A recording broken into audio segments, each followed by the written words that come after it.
Olá, pessoal. Bom dia. Bom dia, bom dia. Mais uma live, workshop, finalizando o mês do advogado.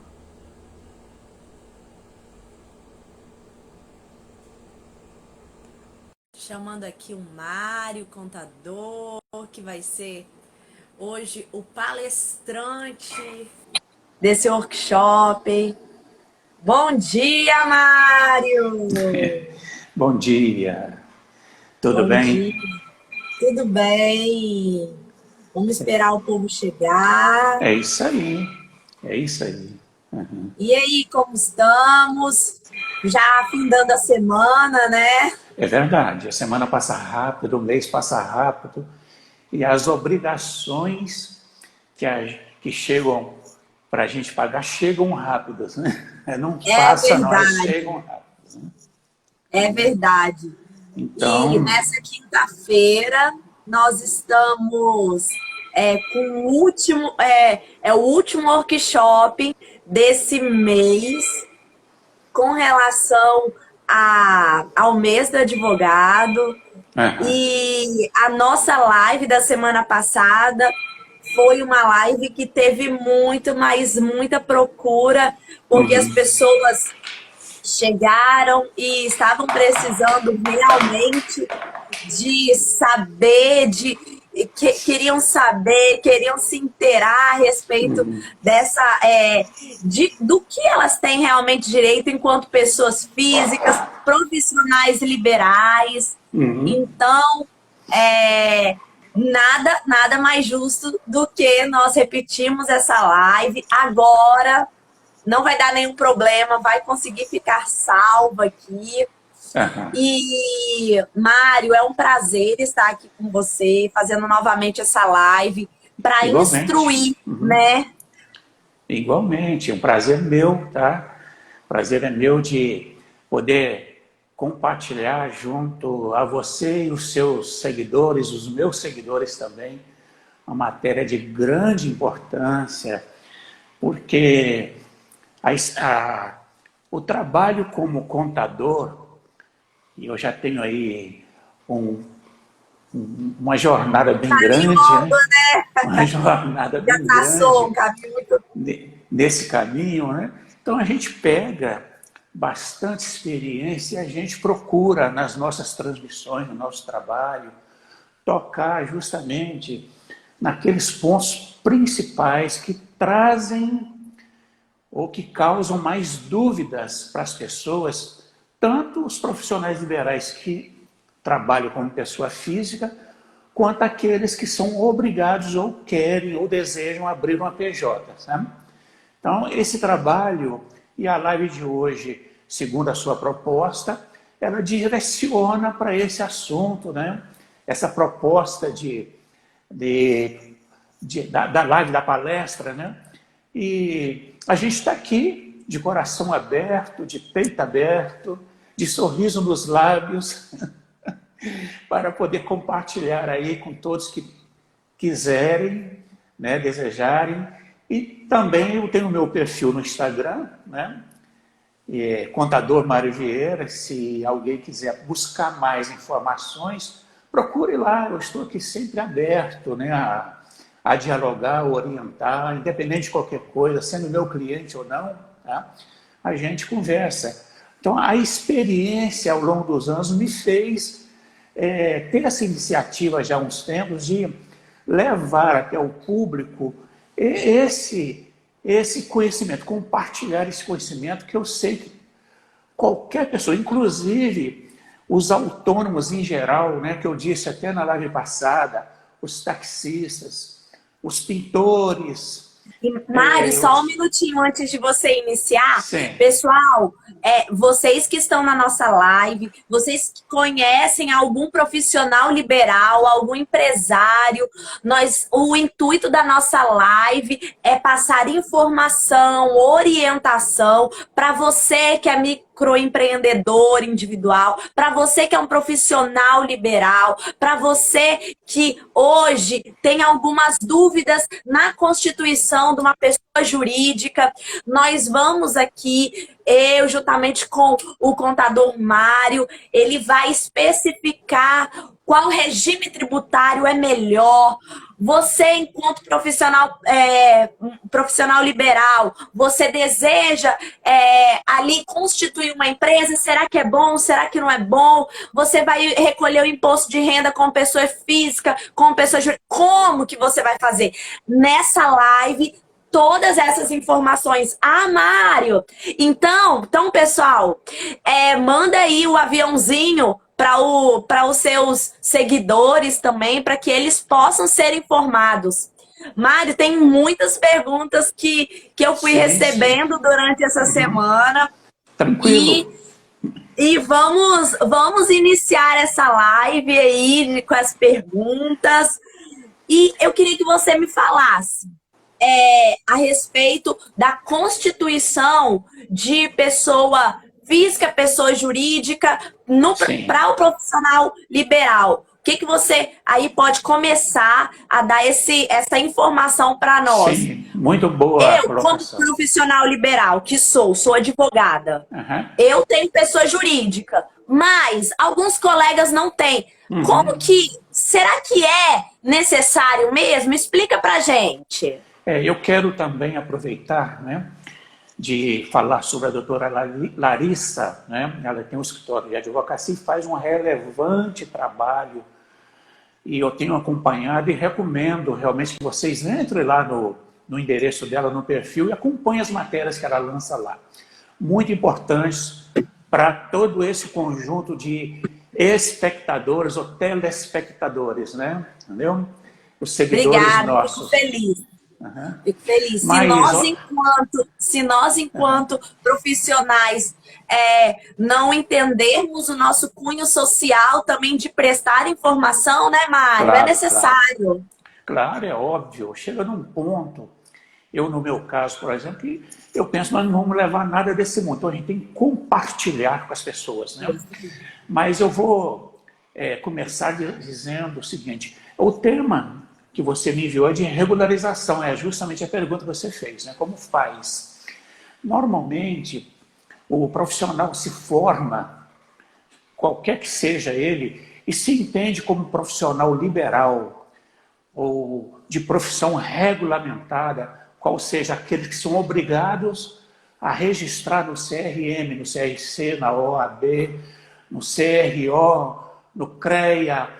Todos esses profissionais, todos os profissionais que têm um órgão fiscalizador, né, um órgão agente fiscalizador, obviamente, no momento em que eles quiserem iniciar o seu trabalho, ou aqueles que já estão trabalhando ao longo dos anos e querem uma orientação mais evidente, mais clara, porque está em dúvida com tributação, o primeiro fato é se organizar, é justamente se organizar, é ter um local. A pessoa, para começar a trabalhar, tem que ter um local de atendimento. Tem que ter um local de atendimento.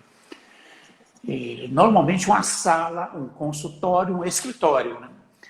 E não pode simplesmente abrir as portas ali, botar gente para trabalhar junto sem regularizar, sem legalizar as suas atividades. Isso eu estou falando como pessoa física, tá? Mas a pessoa jurídica é a mesma coisa, depois a gente fundamenta um pouquinho mais nisso aí. A gente entra um pouquinho mais. Então, a primeira coisa é ver as obrigações que são exigidas para ele iniciar, ele se legalizar. É ver se a sua atividade exige um alvará de licença. Pessoal, fica atento aí, olha. Pois é. É ver se a sua atividade exige um alvará de licença, ver se o local onde ele está permite o exercício daquela atividade. Aí cada município do Brasil, imagine só, eu sou aqui no Espírito Santo, mas cada município do Brasil tem as suas normas, que é o código, né? O código urbano, que determina ali, que esclarece o que pode, o que não pode, em determinadas áreas de interesse público ou não. Entendeu? Então, primeiro a pessoa tem que ver, antes de alugar, eu falo, tem que ver se naquele local pode exercer a atividade. Podendo, ele vai fazer um cadastro para que ele possa, no caso, admitir funcionários, no caso. Ele com o CPF dele e o local organizado, autorizado, por exemplo, um odontólogo, por exemplo, tem que ter um alvará sanitário. Sim. Entendeu? Tem que ter um alvará sanitário. Além do alvará de localização, que foi dispensada a maioria, a partir de 2019 para cá, mas o alvará sanitário é imprescindível para muitas atividades, porque justamente o odontólogo, né, o dentista, trabalha diretamente, né, em contato com a pessoa. Né? Trabalha diretamente em contato com a pessoa. Então, pode ser que exija um alvará sanitário. Legalizou, então vai ter que examinar para registrar-se na carteira de uma funcionária, de um funcionário, 2 ou 3 ou 4. Aí entra o profissional contador. Porque normalmente, eu vou dizer até para os advogados também, né, que cada um na sua área. Nesse caso, quem tem assim, eu falo sem medo de errar, né, e sem medo de estar ofendendo, porque eu não estou ofendendo ninguém, se não for contador, as pessoas vão errar. É o caso do E-Social Doméstico. Muitos tentam fazer sozinho e erram, e depois levam para o contador consertar. Entendeu? Porque cada um na sua área. Então, a pessoa, para assinar a carteira, pega o contador vai assinar, então, a carteira, vai fazer o contrato de experiência, no máximo 90 dias, depois E até porque, né, Mário, não te cortando, perdão, Não, tudo bem. Toda empresa que for aberta, ela necessita, né, do contador, para que ali ele faça as questões dos livros contábeis, enfim. Sim. Mas eu tenho uma pergunta a respeito do endereço fiscal.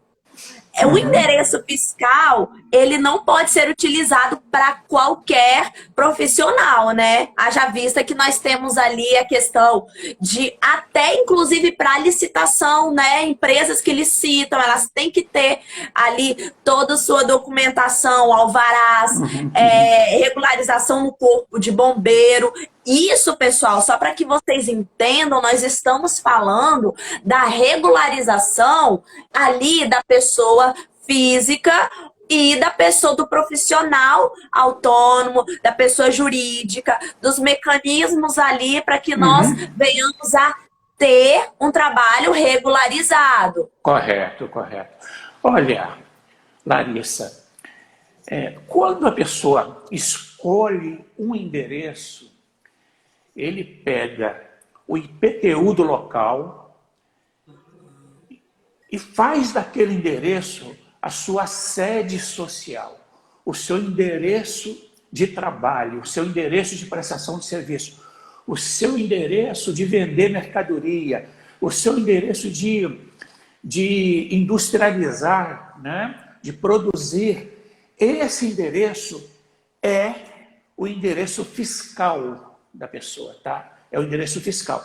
Obviamente, quando há um encerramento de atividade e a empresa tiver dívidas ainda, o endereço fiscal muda para o endereço do presidente da empresa, do diretor-presidente, que é ele que vai assumir a responsabilidade dos débitos, entendeu? Dos débitos. Então, normalmente, o endereço, às vezes a gente vai fazer certos cadastros assim, endereço da empresa, endereço fiscal, realmente é pertinente a sua colocação. Mas, normalmente, esses endereços coincidem, tá? Coincidem.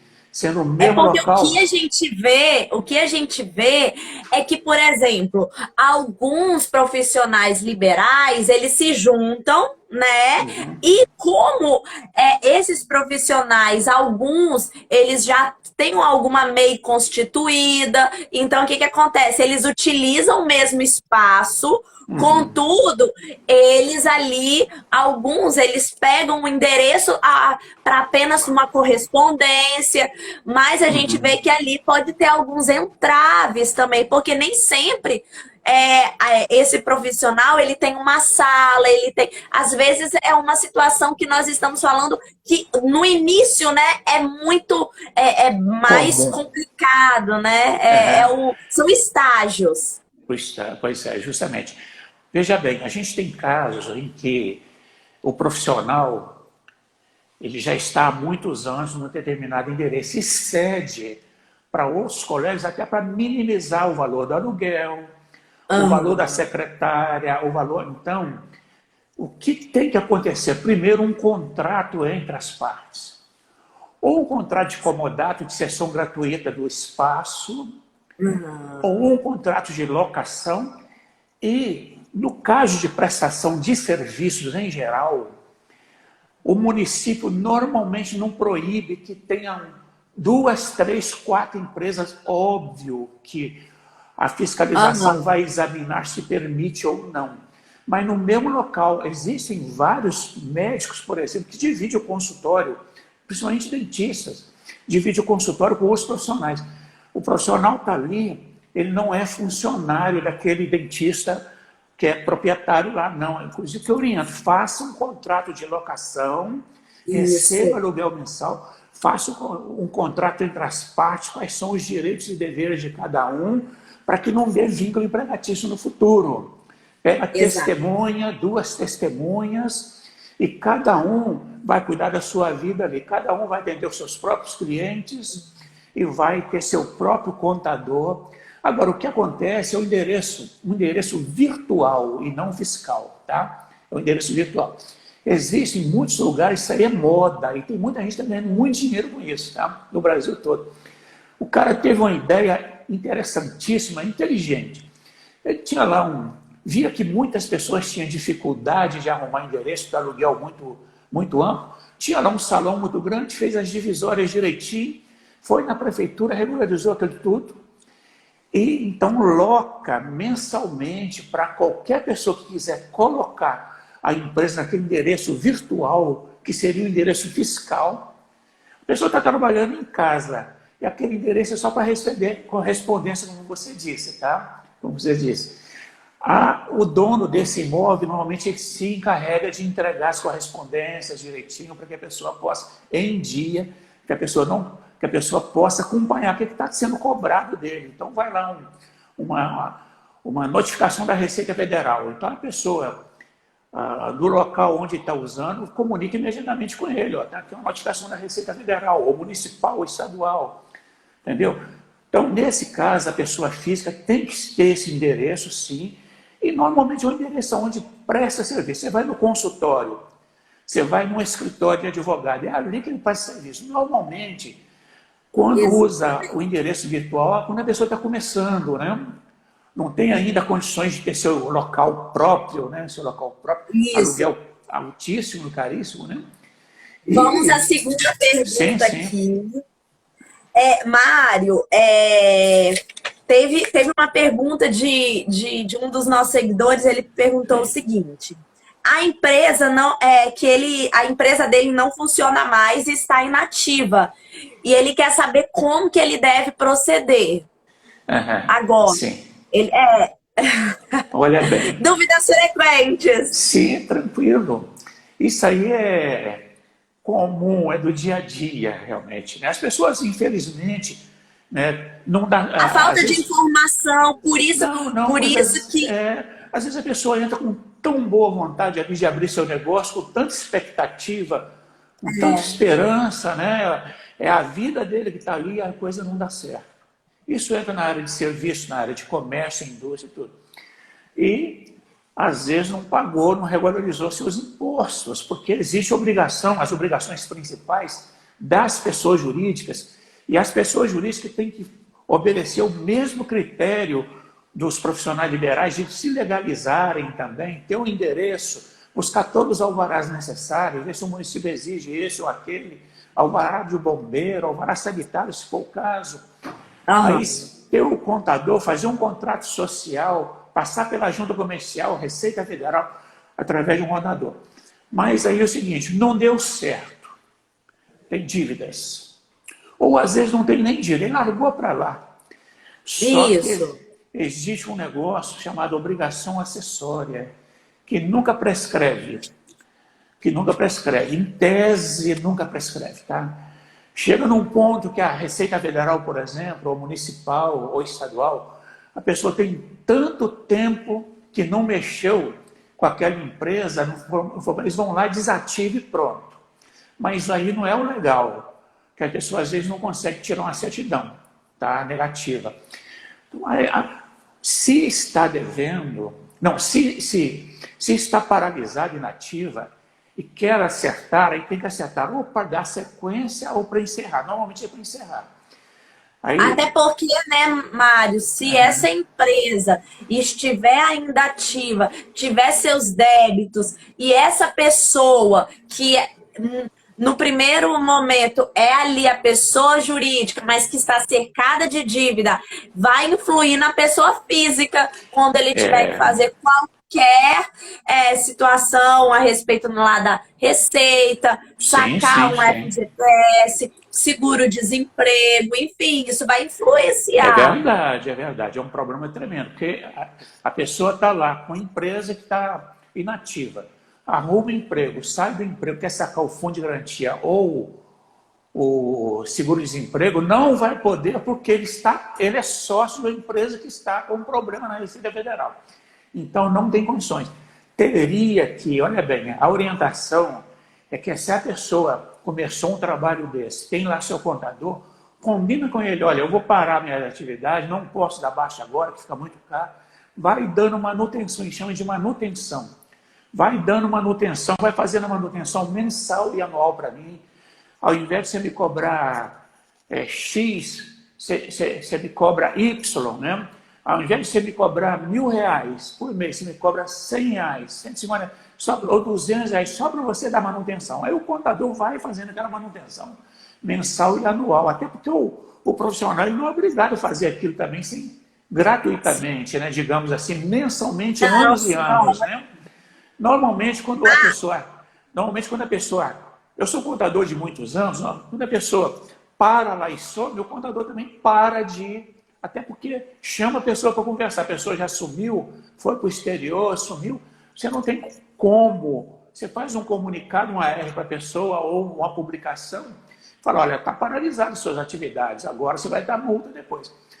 A pessoa tem que regularizar, procurar o contador, entregar as obrigações mensais, as obrigações acessórias mensais e anuais. Então, para resumir, essa primeira pergunta desse seguidor.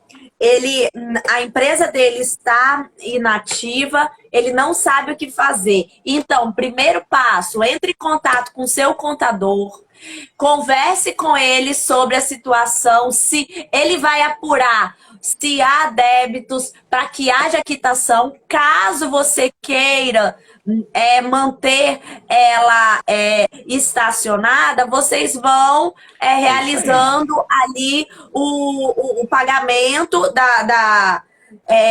acessório das contribuições, certo? E o contador, então, se encarrega a entregar pontualmente todas as obrigações mensais e ou anuais. Eu quero só fazer um parênteses aqui. Existem muitos conhecidos meus. Tem um contador que está acompanhando aqui, lá de Manhuaçu, Minas Gerais, o Joedes. Muito obrigado, Joedes. Minas Gerais! Como eu gosto de Minas Gerais, gente. Gente finíssima. Minha mãe é mineira. Gente finíssima. Minha mãe é mineira, de Conselheiro Pena. Olha bem, tá vendo? Eu também sou mineiro. Então, esse menino lá de Manhuaçu, contador até muito inteligente, muito zeloso pelo seu trabalho, está sempre na mídia também. Né? Uma hora, de repente, você faz até uma live com ele. Eu vou te apresentar ele, tá? Pessoa muito boa. Tá? Eu já vi uma live dele sobre MEI, microempreendedor individual, foi muito boa, muito oportuna, entendeu? Mário, eu recomendo, então sabe? Deixa eu fazer outras perguntas aqui. Porque o tempo está passando. Olha, e uma pessoa perguntou o seguinte: já tem uma empresa? Ela falou assim, já tem uma empresa em meu nome, posso constituir uma MEI? Não. Uma das exigências do MEI é que você não seja sócio de nenhuma outra empresa. Infelizmente, não pode. Eu acredito até que com o tempo essa regra vai mudar, tá? Eu acredito, mas por enquanto a lei não permite. Não permite. Sabe por que eu penso que essa pessoa fez a pergunta? Porque geralmente as pessoas não têm a noção de que elas podem, na verdade, até falta de informação, né, Mário? A É, questão dos sinais, porque provavelmente essa pessoa deve estar querendo expandir ou colocar, ou ir para um outro segmento, e uhum. ali ela pode colocar quinais diversos na empresa que ela tem, Pode certo? transformar o MEI numa empresa individual, numa sociedade unipessoal. Você sai do MEI e vai para uma empresa normal, optante pelo Simples Nacional, ou lucro presumido ou lucro real. Não precisa fechar o MEI. Pode aproveitar e transformar. A gente faz muito isso aqui, transformar o MEI numa nova empresa. E todo o histórico passado fica, né? Passa, aliás, No passa. caso, essa pessoa já tem uma empresa no Simples Não vai abrir o Nacional. MEI. Não vai abrir o É, MEI. Se for o inverso, a pessoa tem um MEI e depois vai abrir uma empresa, não pode. Todavia, pode passar por engano na Receita Federal. Tá? Pode sim. passar por engano na Receita Federal. Existem casos que a pessoa está no MEI e tem empresa. Isso aí é um engano, não pode. O B é justamente para proteger aquele pequeno.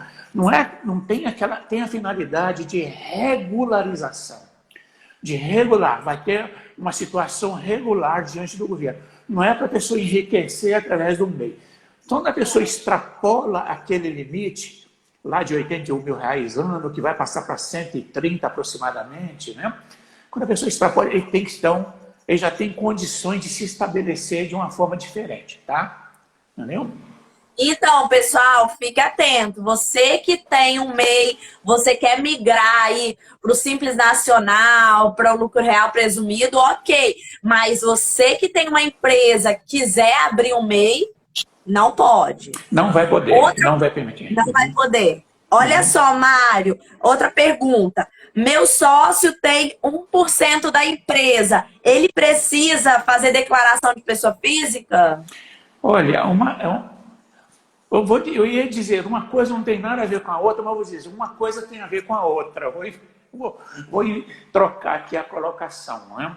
Depende. Hoje em dia, todos os sócios são obrigados a fazer a declaração de pessoa física, para dizer que ele é sócio daquela empresa lá. Mas, Aham. dona, se a participação dele for pequenininha, entra naquele limite de propriedade, tá? Entra naquele limite de propriedade Aham. que é estabelecida ali na pessoa física. Aqueles, meu avô, se você tem patrimônio até esse valor, você não precisa declarar. Entra nesse caso. Agora, se ele tem renda, também vai entrar no mesmo critério. Qual é o limite mínimo para deixar de declarar imposto, fazer a declaração de imposto de renda pessoa física? Ele é sócio da pessoa jurídica. Se ele fez uma retirada pro labore mensal, cujo valor anual é mais de 28 mil e alguma coisa, sabe? Mais de R$ 28.000, tá? 28 e alguma coisa lá. Se os honorários dele nessa empresa dele for mais de R$ 29.000, ele está obrigado a fazer a declaração. Obrigado. Aí, Tá? pessoal, Tá vendo? Ou é se ele importante. recebeu rendimento isento, dividendos. Então, contador é organizado, é bom contador, o cliente paga bem, ele faz uma quantidade organizadíssima, completa, apura lucro.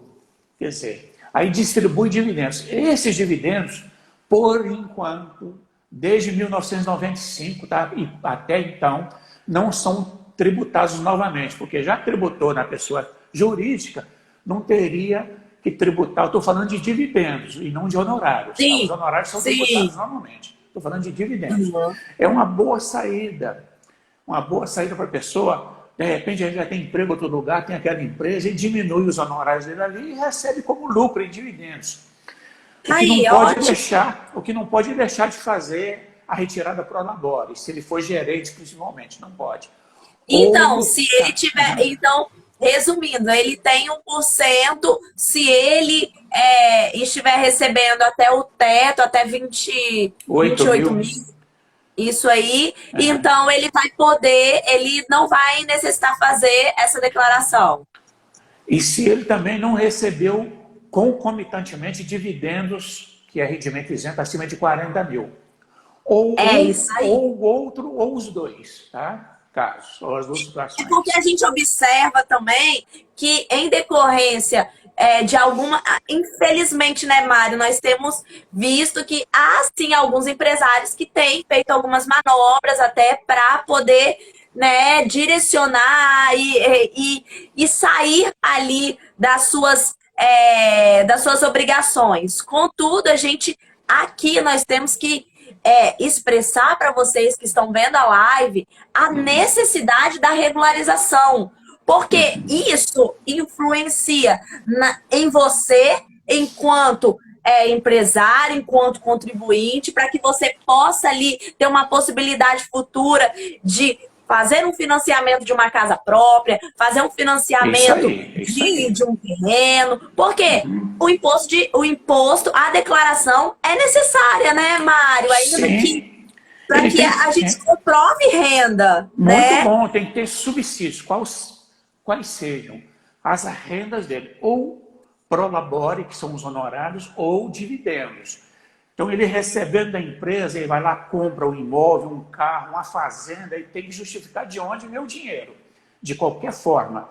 Mas mais Sabe o que importante, aconteceu? sim, Uma pessoa, até amiga minha, ela tem uma empresa há muito tempo e, né, tinha um contador. Aí o que aconteceu?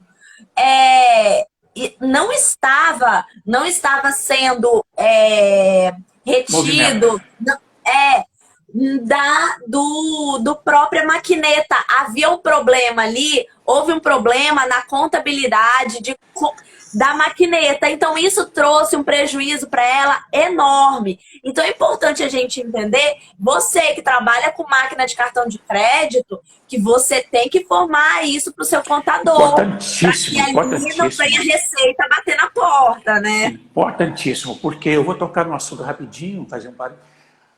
Há diversos meios do fisco, seja ele municipal, federal ou estadual, ficar sabendo o que está havendo na vida das pessoas. As empresas de cartão de crédito são obrigadas a informar para o governo aquilo que você faturou. Aliás, por acaso, essa semana passada eu deparei com um caso assim, me procuraram. Recebeu uma notificação, porque, olha bem, o pior, o mais grave, é que o contador se ofereceu para entregar zerado as informações. Olha que falta de conhecimento, talvez, eu não vou dizer nem má fé, falta de conhecimento no risco, porque isso aí é sonegação, além da obrigação tributária, pode ir um processo criminal, porque lá o intuito efetivo de sonegar, que é crime. Então, Sim, infelizmente, às vezes, por falta de conhecimento de alguns profissionais, aí, ó, eu não tenho medo de falar isso aí, né? Informa errado, acho que não vai dar problema. Então, cria isenção aonde não tem isenção. Na realidade, é muito simples, fácil para burlar a lei, se quiser, sabe? Só que um dia a pessoa pode descobrir a situação, quebrar a cara. O é cartão isso de aí. crédito cruza tudo que você vende pelo cartão de crédito, inclusive a pessoa física, o cara tem lá a empresa, tem uma maquininha no nome da empresa, mas tem 2 ou 3 ou 4 no nome dele, né? E vai descarregando ali. Estou falando no dia a dia, né? Só que ele está sobrecarregando o CPF dele na Receita Federal e pode ser chamado lá para prestar É isso conta. aí. Aí o que acontece? A distribuição disfarçada de lucro. O que vai acontecer? O fisco vai majorar ali a receita e lançar um arbitrar o lucro, majorar a receita, arbitrar o lucro, e a punição é muito maior nesse caso, porque houve má fé.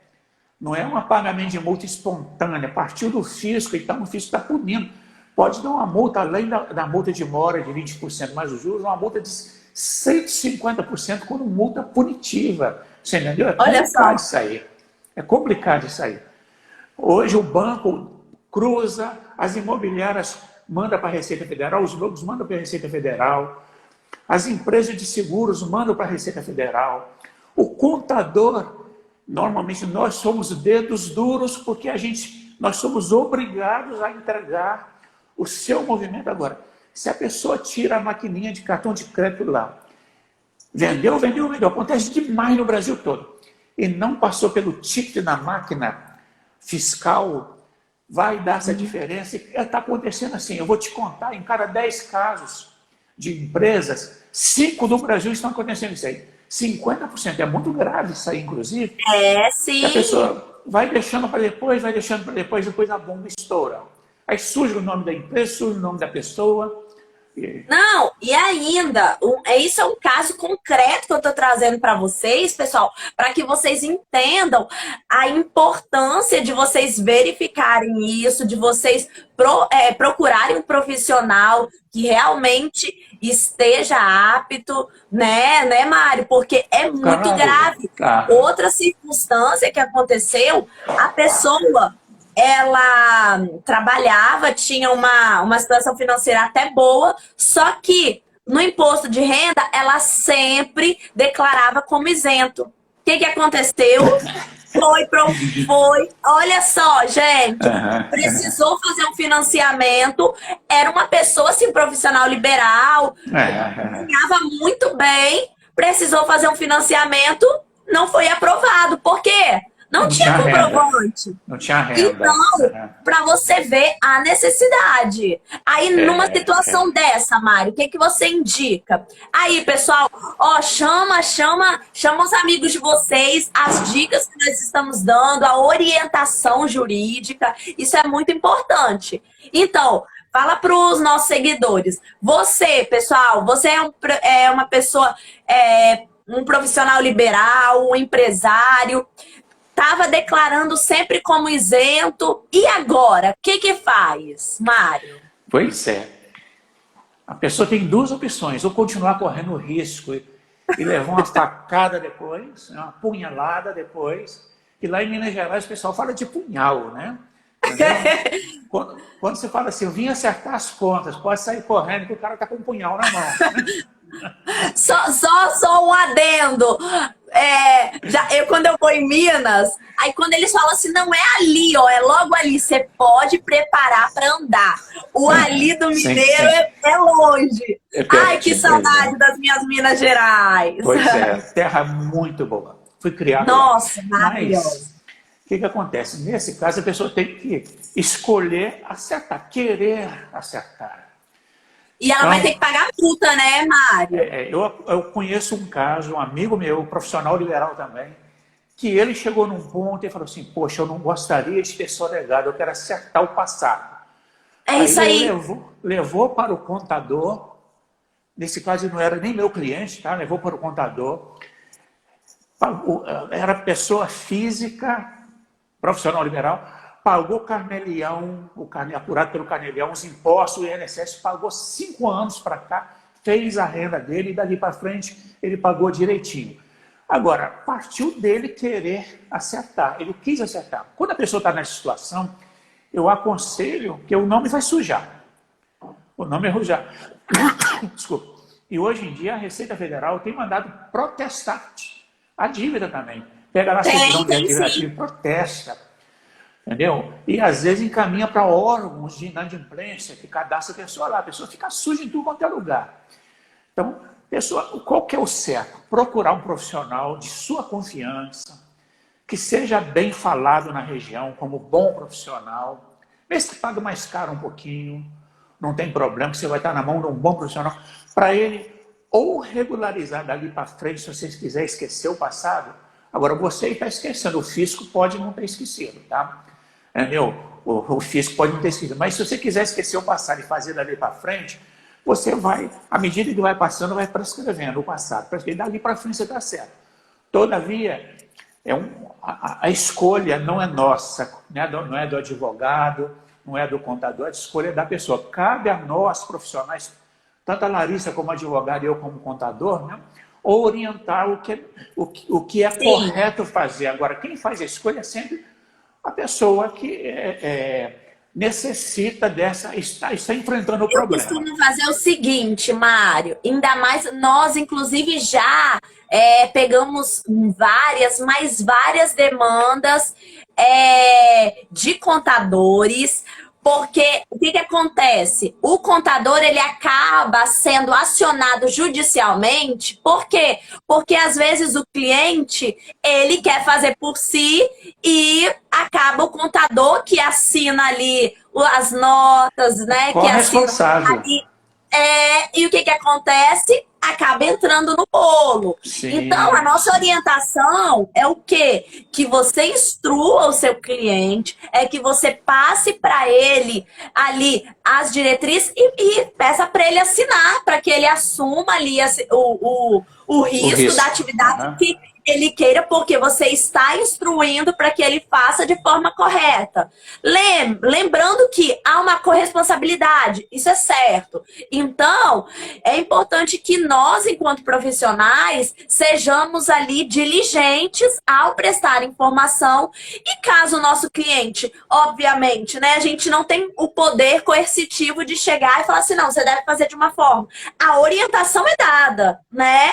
E Uhum. que ela seja ali, haja um documento que ele assine para que você se respalde também.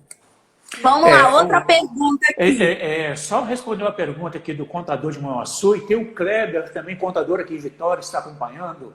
Obrigado, Kleber. E tantos outros amigos, família, conhecidos, seguidores. O contador de... Essa pergunta é proposital, né? Inclusive, é importante, o Joedes fez. É importante sempre ter a carta de responsabilidade para enviar aos clientes? Sim, anualmente. Anualmente. Isso aí não livra o contador 100%, mas já é uma boa dica. O contador, eventualmente, deve mandar aos seus clientes que ele está acompanhando e está havendo problema, que precisa ser regularizado.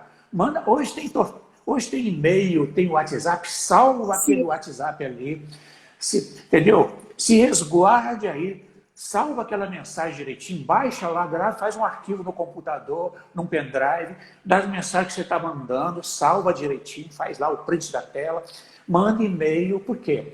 São meios que você tem de se assegurar que se orientou certo. Agora, anualmente, existe uma carta de responsabilidade que o profissional, o empresário, o cliente assina para o contador. Todavia, imagine só, se o contador for conivente, se ele está sabendo que tem um problema e não quer acertar, e vou te falar o seguinte, existe um monte de assessores por aí afora, assessores empresariais, não estou falando nem de contador, são intermediários, que chegam na sua empresa e falam assim, olha, você está pagando tanto, eu vou fazer você reduzir para 1/3 de sair seus impostos. O cara enche os olhos.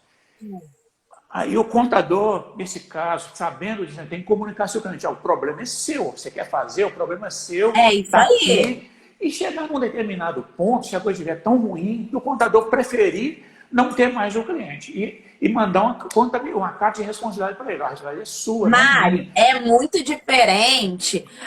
É por isso que eu falo, o profissional, seja o advogado, seja o contador, qualquer profissional liberal, ele tem que ter a noção da responsabilidade que ele tem ao informar o seu cliente. Então, Uhum. quando chega um profissional, seja um advogado, para um cliente e fala a respeito de uma tese tributária, aí ele vai falar, ó, essa tese tributária de segurança máxima, essa tese tributária, ela está, a princípio, suspensa, aguardando o julgamento do Supremo. Há Sim, uma sim. possibilidade ali, Óbvio. mas nesse primeiro momento, nós não podemos fazer essa redução. Uma tutela, vamos, que as pessoas hoje, o código mudou, né? Tutela específica, mas para vocês entenderem, uma liminar, né? Ah, não, isso daqui não é passível ainda de liminar, porque o processo está suspenso. Então, Sim, é sim. Uhum. importante a gente ter essa diligência para que ele não comece a fazer uma redução por si.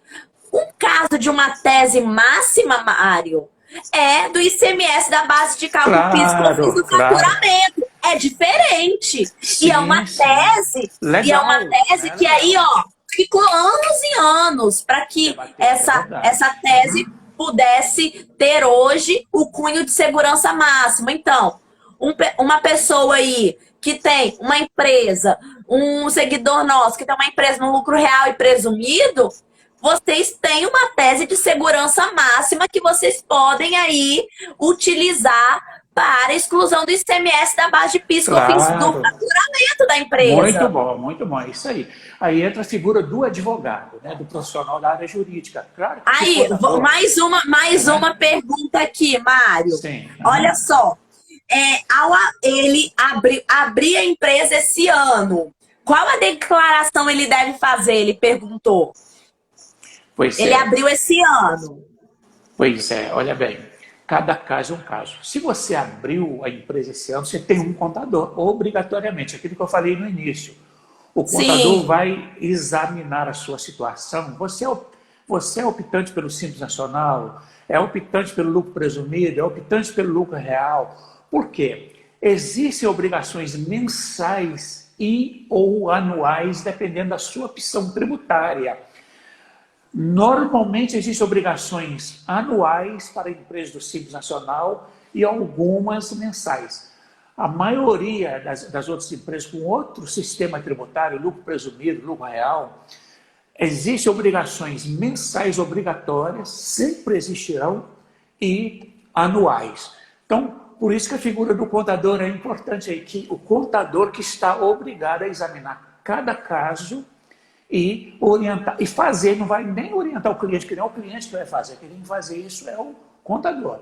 Ele está contratado, ele recebe mensal para dar essa assessoria, tá? Então, sem contador, não há possibilidade da pessoa ficar certinho. Aliás, vai ficar muito errado. Sem contador vai Com ficar muito certeza. errado. E deixa eu te perguntar a respeito dos livros fiscais. Como que a gente opera isso?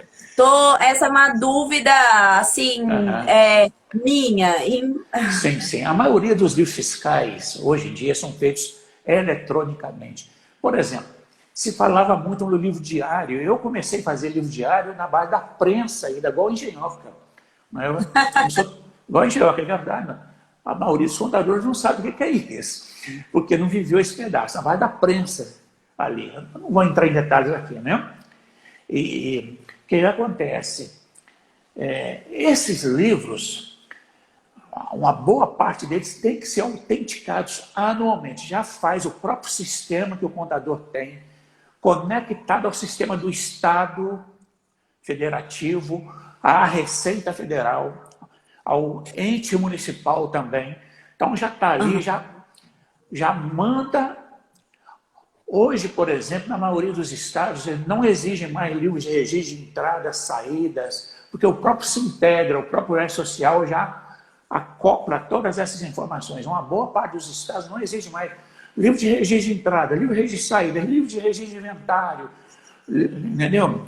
Livros de apuração de ICMS. Então, o próprio sistema que foi criado a nível nacional pelo Cefaz, né? O que acontece? Ele já determina implicitamente que as informações ali... Agora, existe autenticação de livros, sim, anualmente, depende do estado. Aqui existe ainda. Você tem que chegar no ano seguinte, determinado mês, fevereiro, em alguns lugares em março, abril, e entrar lá no site do estado e pedir a autenticação dos livros daquele cliente. Aí entra pela inscrição estadual, pelo CNPJ. No caso federal, existe o SPED contábil, né, que é muito falado hoje. Hoje, ao invés de você fazer o livro diário, imprimir, às vezes dava um montão assim de 1 palmo de altura ou mais, livro razão, você guarda, eu oriento, eu não impresso livro razão, eu guardo. Se algum dia alguém precisar, porque o livro razão não necessariamente precisa ser autenticado. O diário, sim. Só que o diário você pode fazer ele, não imprimir mais, você manda para a Receita Federal através do sistema ECD, Escrituração Contábil Digital, tá? Escrituração Contábil Digital, automaticamente a junta comercial já homologa o livro eletronicamente, tudo eletronicamente, tá? Esse Facilitou muito SPED, nesse e o aspecto. SPED que você falou, é através do SPED que se faz a apuração ali para nós vermos a situação do ICMS da base de cálculo do PIS e COFINS. Tem O o SPED.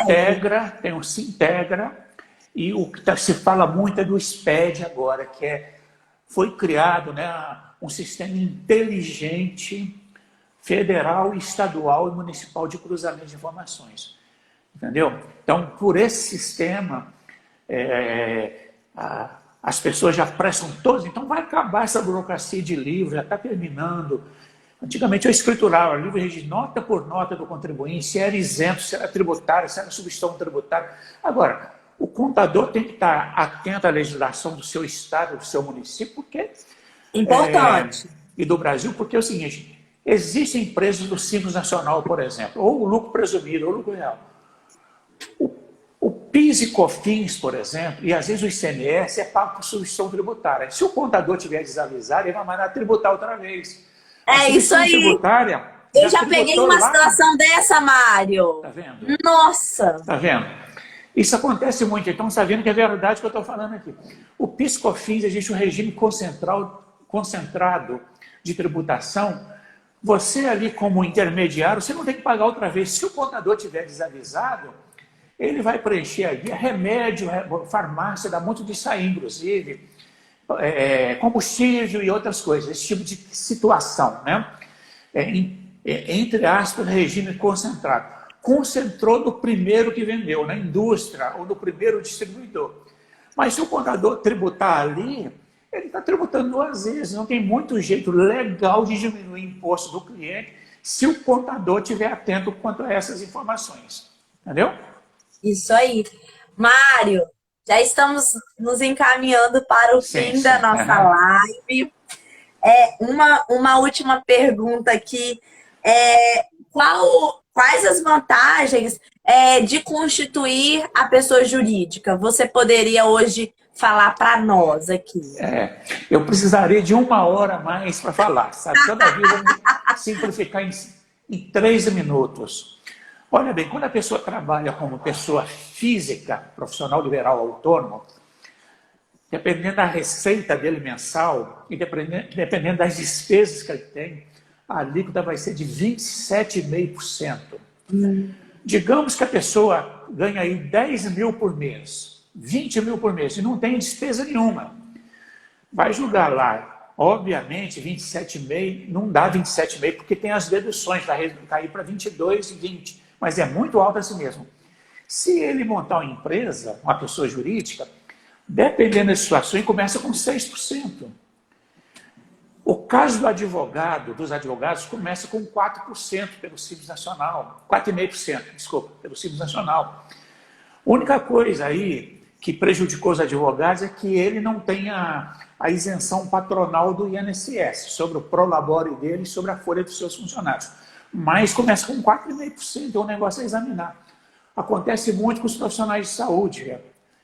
Eles, como pessoa física, pagam lá o imposto grande, porque a alíquota é isso que eu te falei. Ela é máxima de 27,5%, dependendo do faturamento da pessoa. Se for 100 mil, o cara está lascado, desculpa a expressão, sabe? Entendeu? Aí você acha melhor hoje, Mário, nós, enquanto profissionais liberais, nós recolhermos por GPS ou fazermos pela pessoa jurídica? Pois aí tem que examinar se a despesa da pessoa que tem. O cara tem um faturamento de 10 mil só. Nós fizemos um caso agora de manhã aqui no escritório, inclusive, um faturamento de 14 mil, de uma médica, 14 mil por enquanto. Aí nós fizemos se era melhor ele ficar como pessoa física, voltar para a pessoa física ou continuar na pessoa jurídica dele. A pedido dele, inclusive, e nós sempre acompanhamos, né? Nós vimos que ele é melhor continuar na pessoa jurídica, todavia, ele como médico está pagando 15,5%. Não. Mas o que faz da nota fiscal bruta, não tem redução não. Mas o que faz ele poder cair essa alíquota? Se ele tem o chamado fator R, que são os gastos com os honorários deles e os gastos com a folha de pagamento e os tributos decorrentes daí, tá? Os encargos decorrentes daí. Se esses encargos dele como pessoa, como dono da empresa, der mais de 28%, o chamado fator R, aí é muito melhor em ser pessoa jurídica mesmo, Simples Nacional, que vai pagar 6% se o faturamento dele for até 180 mil ano. Depois sobe devagar, 6 vai para 7, para 9, vai assim, subindo devagarzinho de acordo com o tamanho do faturamento dele. Então é muito bom a pessoa entender o seguinte: qual a minha situação? Recebo 50 mil por mês como pessoa física, está pagando um imposto desnecessário. Ele, como pessoa jurídica, ele vai ter o honorário do contador lá, mas vai valer muito a pena. Esse caso que nós fizemos uma conta que vale muito a pena a pessoa continuar com a pessoa jurídica. Aí, olha.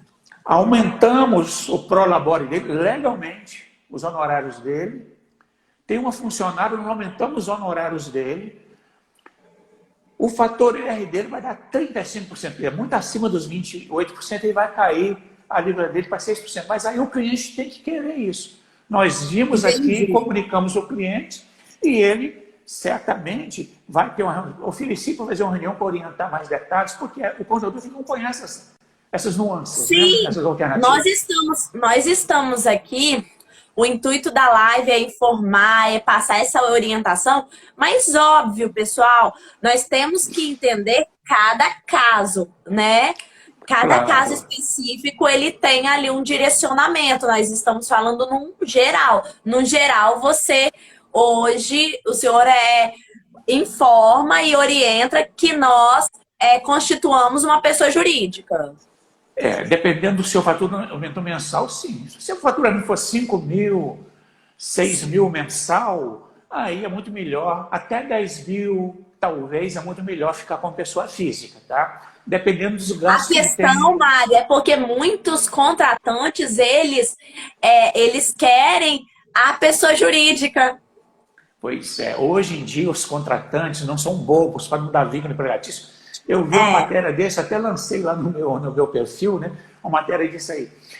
Justamente, eles são bem orientados. Lógico. Tá? Então, falou, se você for pessoa física, futuramente você pode requerer vínculo, vai ter direito a férias, 13º, fundo de garantia, hora extra, um monte de coisa.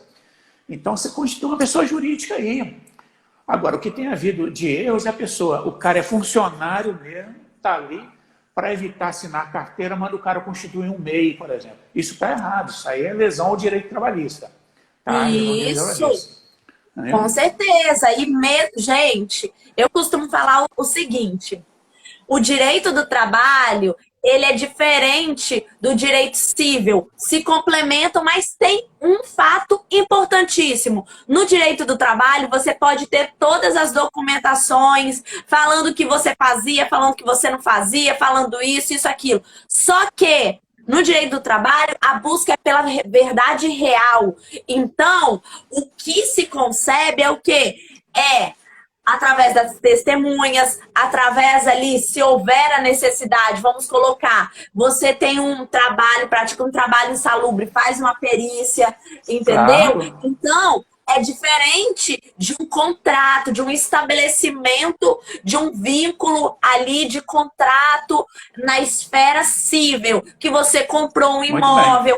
Ali não, ali você tem que estar, sim, todo com aquele arcabouço, né, documental. Mas na área do trabalho, o documento é um adendo. O necessário é o quê? É que você tenha ali a comprovação de que realmente você fazia aquela função mesmo tendo todos os documentos que não que falem ao contrário. Se você tiver uma testemunha, se você tiver uma comprovação, né, já é suficiente.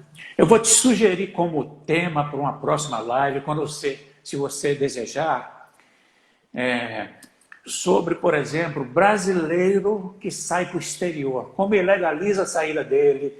Se ele Nossa, isso Brasil, é maravilhoso, Mário! Se ele investir no Brasil, que aí nesse caso, a minha filha, que é contadora também, vai participar, ela conhece muito isso. Então, essa área, sabe? Se ele envia dinheiro para o Brasil, constrói um patrimônio aqui, o que tem que aí, ó, a cantora Sara Mesquita. Obrigada, Sara! Tá vendo? Se ele estiver morando no Brasil, mas faz investimento no exterior, a todo aspecto tributário, tem muitas ações hoje.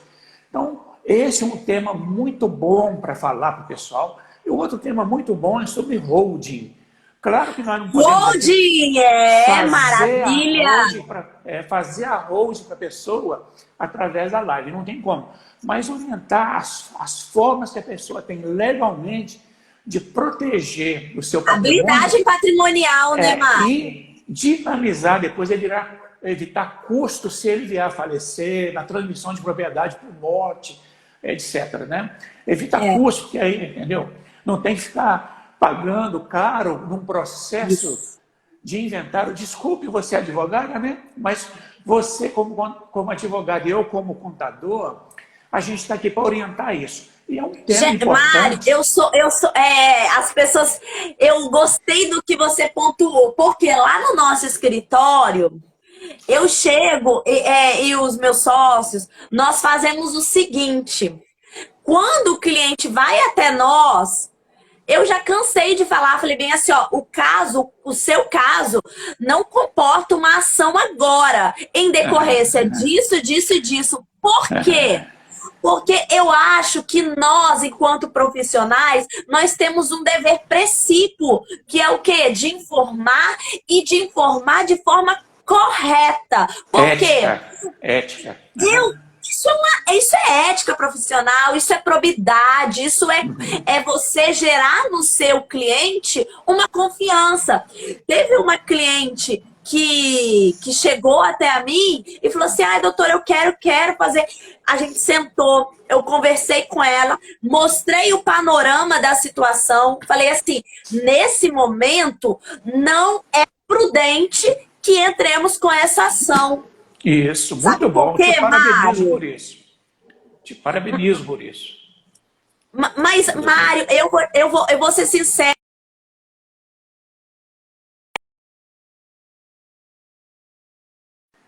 Voltou? Voltou. Uhum. A questão, Mário, é que isso deve ser, isso não é para ser premiado, isso é questão de conduta, de ética, de probidade. Então, nós, enquanto profissionais, nós temos que ter essa noção de chegar e de escolher o melhor para o cliente. E essas questões que você falou através do hold está na ascensão. Uma possibilidade, assim, sobremaneira de você fazer uma blindagem patrimonial, uma possibilidade de você ali evitar umas custas posteriores a respeito de inventário. Por que não instruir o cliente para fazer isso? É óbvio. Uhum. Né? E, obviamente, quem vai dar assessoria na hold, muitas vezes é o próprio advogado. Vai dar assessoria para montar a hold ali. Eu, como contador e fui advogado, eu faço muito, inclusive. Eu fui advogado, trabalhei uns anos. Agora, Larissa, um outro tema importante para você pensar durante o ano que vem e tal, e eu tenho lá no meu perfil, é sobre Mário, a gente pode fazer uma live por mês. Você não tem noção de quanta gente tem dúvida a respeito de constituição de empresa, a respeito de coisas básicas, né? De tributos, de regularização fiscal. Porque eu entendo que isso é uma matéria de suma importância e de utilidade pública. Sim, é isso aí, utilidade pública. Venda de bens imóveis. As pessoas normalmente erram e esquecem de pagar o imposto. E muitas vezes tem imposto. Pode ter imposto ou não, dependendo das circunstâncias de cada caso. Vendeu um veículo, vendeu qualquer patrimônio, uma joia lá raríssima e caríssima também.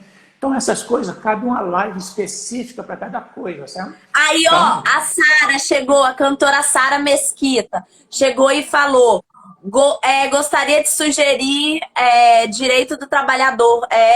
Maravilhoso. Sim. Eu até tenho aqui uma colega de trabalho que já trabalha há 30 anos comigo no direito. Ela sabe muito as bases do direito do trabalho. Essa rotina trabalhista é muito importante passar. De repente, um dia a gente pode marcar também uma live com ela. Sabe muito. Tá? Ótimo. E modéstia à parte, eu conheço um pouquinho também, sabe? Do direito de trabalho. Lógico.